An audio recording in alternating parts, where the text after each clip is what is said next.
हम्म electric flux किसको कहते हैं बेटा? Electric flux is proportional to number of field lines crossing an area in an electric field. ये flux की definition है। किसी भी एरिया से जितना ज्यादा फ्लक्स होगा उतनी ज्यादा फील्ड लाइंस वहां से क्रॉस कर रही होंगी। More flux implies more number of field lines crossing an area.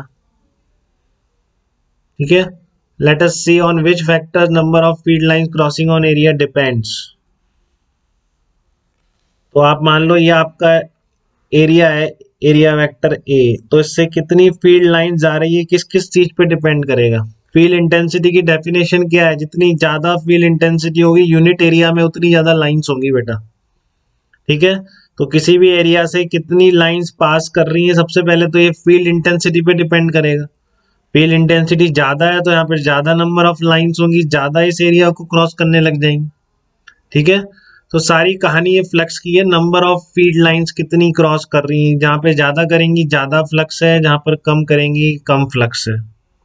तो इसलिए मैं किसी एरिया पर जो फील्ड लाइंस क्रॉस कर रही हैं किसी भी एरिया से वो किस किस चीज पे डिपेंड कर रही है देखना चाह रहा हूँ।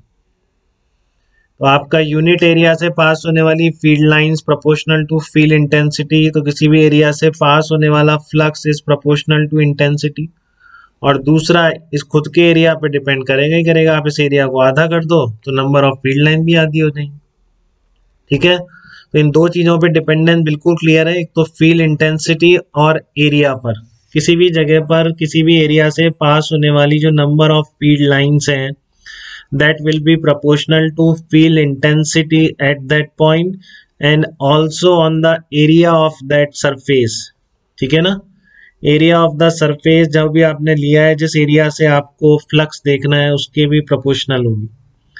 तीसरा इंपॉर्टेंट पैरामीटर ये भी है जो आपको डायरेक्टली नहीं दिख रहा है बट आप समझ सकते हैं कि अगर मान लो मैं इस एरिया को टिल्ट कर दूं, जैसे मान लो इस तरह से कर दिया मैंने, तो यहाँ पे पूरी फील्ड लाइंस पहले निकल रही थी, मान लो ट्यूब में से जा रही थी, सारी निकल रही थी, बट मैंने इसको ऐसे टिल्ट कर दिया तो अब देखो नंबर ऑफ फील्ड लाइंस कम हो जाएंगी इससे जाने में।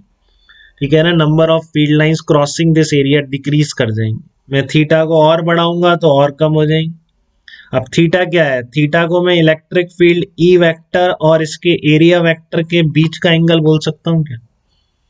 ये जो थीटा आ रहा है क्या मैं इसको फील्ड इंटेंसिटी और एरिया वेक्टर के बीच का एंगल बोल सकता हूं क्या?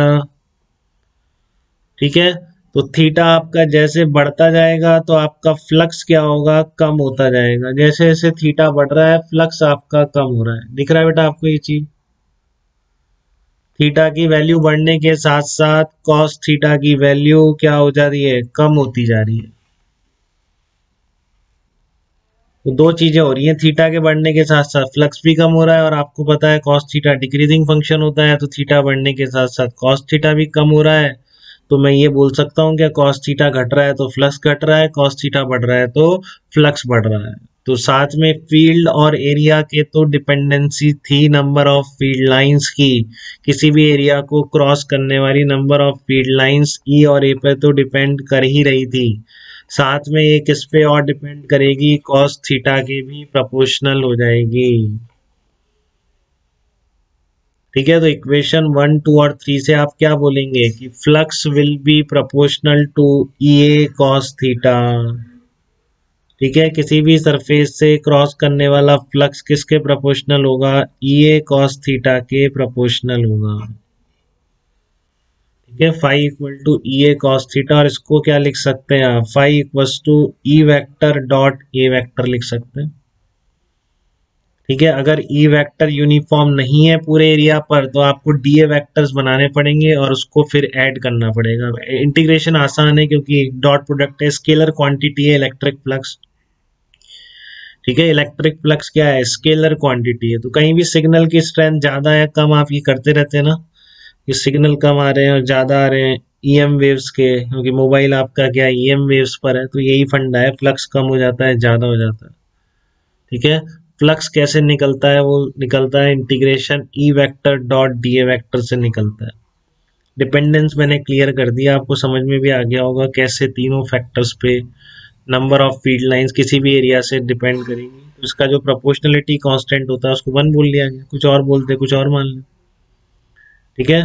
तो फिर ऐसे इलेक्ट्रिक फ्लक्स डिफाइन कर दिया गया है किसी भी एरिया से flux equal to E vector dot A vector. ठीक है। तो स्केलर क्वांटिटी है, यूनिट इसकी आप इस ऐसा यूनिट में देख सकते हैं, कोई स्पेसिफिक नाम की यूनिट नहीं है इसमें। ठीक है। वोल्ट मीटर आ जाएगी अगर आप ई इंटू ए और सबसे निकालेंगे। तो इस तरह की इलेक्ट्रिक फ्लक्स की डेफिनेशन में और डिपेंडेंस में किसी को डाउट बेटा किसी भी एरिया से, मतलब फ्लक्स क्या है, किसी भी एरिया से पास होने वाली नंबर ऑफ फील्ड लाइंस के प्रोपोर्शनल। तो डिफाइन कैसे कर दिया गया, ई वेक्टर डॉट ए वेक्टर से डिफाइन कर दिया गया।